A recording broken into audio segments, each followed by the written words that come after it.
En un vídeo anterior hablamos sobre el desarrollo de la epigrafía como ciencia, desde el interés por las inscripciones antiguas que manifestó la propia literatura romana hasta el gran despertar de los grandes proyectos de recopilación epigráfica de la segunda mitad del siglo XIX. Sin embargo, esa atención a las inscripciones positivista e historicista, fundamentalmente motivada por la investigación alemana a partir del proyecto del Corpus Inscriptionum Latinarum, aun siendo fundamental en la historia de la epigrafía y aun marcando el destino de esta disciplina prácticamente para siempre, hoy debemos considerarla una epigrafía tradicional. En los últimos años, desde los años 90 en adelante, se ha venido desarrollando una ciencia epigráfica diferente, a la que vamos a dedicar atención en este tutorial. Por un lado, la epigrafía digital y mucho más reciente, la epigrafía virtual, en la que además hemos desarrollado algunos proyectos pioneros.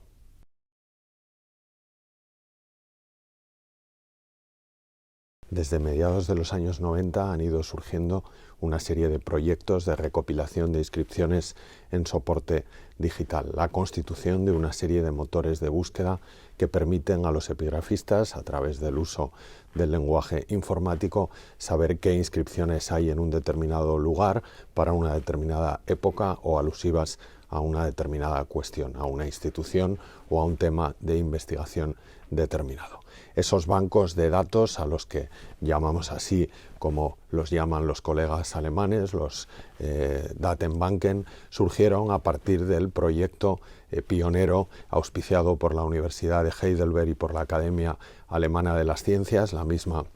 que había promovido el proyecto del Corpus Inscriptionum Latinarum, que constituyó el Epigraphis Datenbank Heidelberg, el primer gran banco de datos epigráfico que todavía sigue siendo extraordinariamente útil. Poco a poco han ido surgiendo otros, quizá con un foco más geográfico. El banco de datos de Heidelberg recoge la mayor parte de las inscripciones que han sido publicadas en la NE Epigraphic, pero en los últimos años ha surgido, por ejemplo, el Epigraphic Database Rome, centrado en las inscripciones de Roma, o incluso con un acento especial en la epigrafía del cristianismo primitivo, el banco de datos epigráfico de Bari. Quizá los dos que son más utilizados asiduamente por los epigrafistas son el banco de datos de Klaus Slaby, auspiciado por la Universidad de Frankfurt y al que recientemente se ha unido también como organizadora a la Universidad de Zúrich, y que recoge todas las inscripciones, incluso algunas inéditas, que se han publicado en todo el territorio del Imperio Romano en latín. Permite, con una búsqueda también y una organización muy intuitiva, descubrir qué volumen de inscripciones tenemos para una determinada ciudad, para una determinada provincia del imperio, para un periodo cronológico concreto o incluso sobre un tipo concreto y determinado de material. Lo más frecuente quizá es realizar búsquedas de tipo geográfico, poniendo el nombre de una localidad antigua o moderna y esperando los resultados del motor de búsqueda.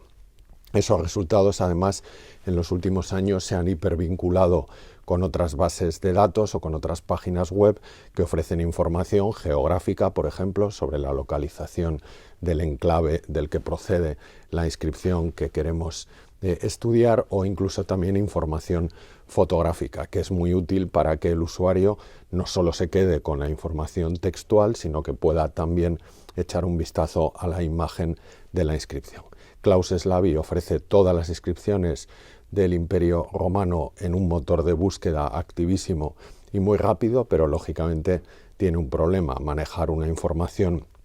tan abundante hace que en ocasiones aparezcan algunas confusiones y algunas reduplicaciones, pero eso no resta mérito a este proyecto que nos está ayudando a todos los epigrafistas a conocer la documentación que tenemos sobre un tema simplemente a golpe de un clic. En la península ibérica tenemos un proyecto muy importante centrado solo en las inscripciones romanas de la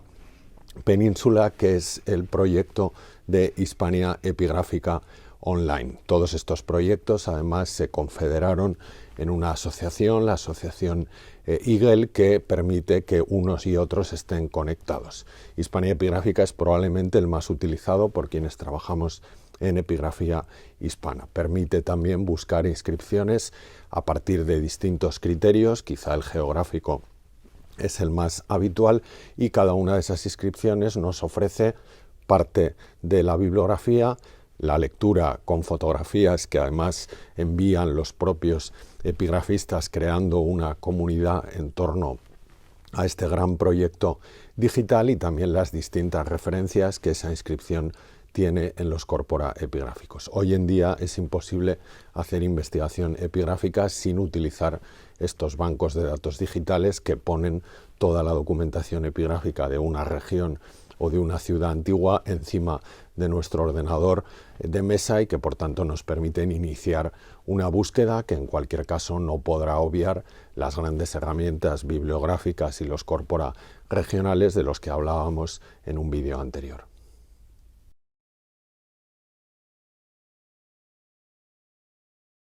Si los años 90 estuvieron marcados por la denominada epigrafía digital, por ese uso constante y generación de nuevos bancos de datos en Internet a disposición del epigrafista, los comienzos del siglo XXI han supuesto un avance aún mayor en el uso de nuevas tecnologías en la ciencia epigráfica. Hemos comenzado la fase de la denominada epigrafía virtual o epigrafía 3D. Esta parte de la investigación epigráfica nace del concurso del láser escáner y de la fotogrametría digital, que se había empezado a utilizar también para otro tipo de objetos arqueológicos. Normalmente, cuando pensamos en epigrafía virtual o en epigrafía 3D, vienen a nuestra mente los numerosos museos virtuales que están surgiendo como vía para difundir el patrimonio arqueológico y también el epigráfico. En los Bañales de un Castillo y en Santa Cruz de Eslava hemos constituido dos museos virtuales donde el usuario, sea curioso o sea investigador, puede interactuar en su ordenador con una serie de materiales mayoritariamente epigráficos, digitalizados y anotados convenientemente. Pero las posibilidades de la epigrafía virtual o de la epigrafía 3D van mucho más allá de esta labor de difusión, y en estos dos proyectos arqueológicos a los que aludía hemos tenido ocasión de comprobarlo. Pensamos que la epigrafía 3D permite mejorar las competencias lectoras propias del epigrafista y complementar la autopsia epigráfica tradicional, que ha sido siempre la herramienta con la que el epigrafista ve de primera mano las inscripciones, las lee y las estudia. Hemos desarrollado dos ensayos con herramientas virtuales que nos han permitido una lectura satisfactoria de dos inscripciones que estaban muy dañadas. La primera es una estela funeraria descubierta a mitad del siglo XX en el collado de Malvar, probablemente una vila en el término municipal de Castiliscar, y que muy probablemente dependió jurídicamente del territorio que se gestionaba desde la ciudad romana de los Bañales. Esa estela tenía un campo epigráfico rebajado en el que estaba la cartela con tabula ansata que contenía la inscripción, y ese campo epigráfico rebajado fue acumulando después del descubrimiento de la inscripción y en el tiempo en que ésta en la antigüedad estuvo expuesta, mucha agua y mucha humedad que fue borrando y disolviendo prácticamente la arenisca y borrando el texto. Nos pareció que hacer un escaneado 3D, una fotogrametría digital de alta resolución de esta inscripción, podría permitirnos hacer un zoom más detallado sobre los caracteres que se intuían en la autopsia tradicional, y ensayamos también una serie de procesos de contraste de luz, de contrastes cromáticos y de aplicación de distintos tipos de filtros que hemos explicado en una publicación de prestigio a la que enlazamos en la parte inferior de descripción de este vídeo, que nos han permitido alentar una posible propuesta de restitución del texto y generar un protocolo de tratamiento de inscripciones que ojalá nos dará muchas satisfacciones todavía en el futuro. Probablemente esa inscripción, al tenor de la aplicación de estas técnicas, estuvo dirigida a un Marcus Junius o Julius Calventius, quizá dedicado por una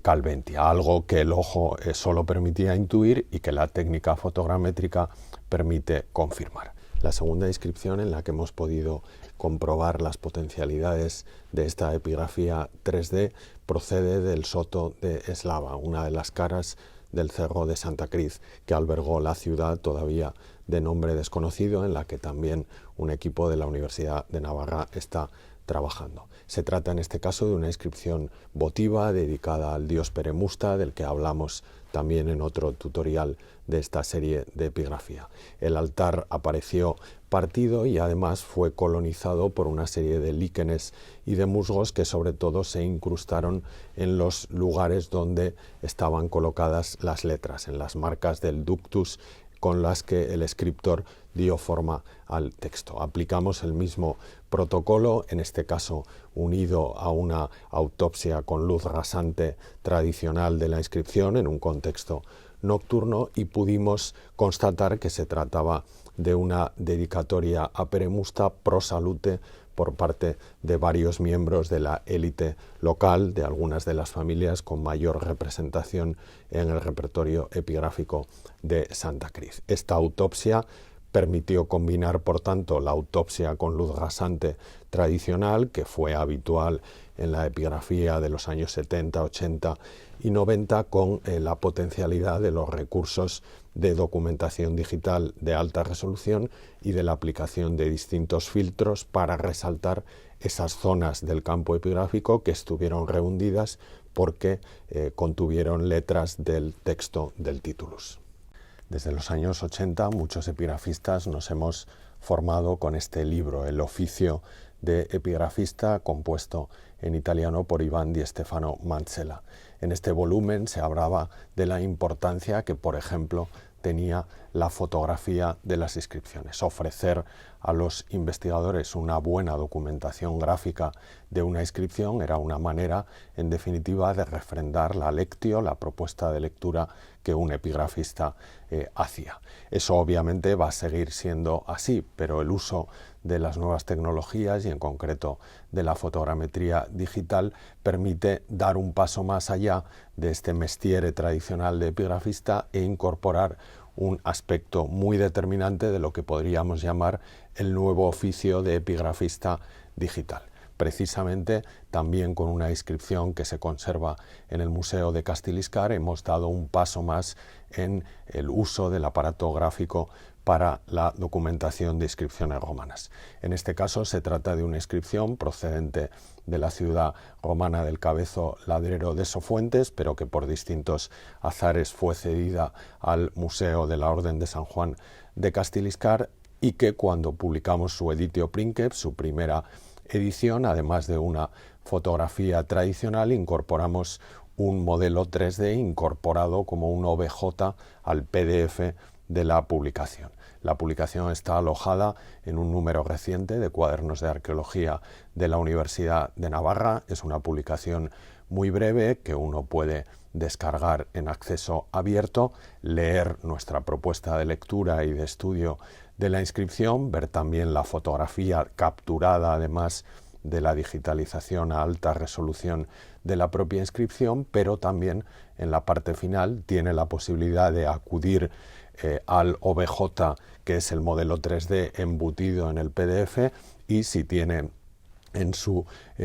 ordenador las herramientas de Acrobat necesarias, puede también aplicar los visores métricos y todas las potencialidades que le permiten prácticamente llevarse la inscripción al ordenador, interactuar con ella y contrastar si la lectio que hemos propuesto para esa pieza es o no conforme a lo que él está viendo, casi como si la viera al natural. Con estas técnicas, tanto la epigrafía virtual para tener rápidamente acceso a toda la documentación disponible sobre un determinado asunto, como la epigrafía virtual y la epigrafía 3D, nuestra disciplina, la ciencia epigráfica, entra en un nuevo camino muy pegado a las nuevas tecnologías que seguro nos tendrá que deparar todavía muchas sorpresas en el futuro.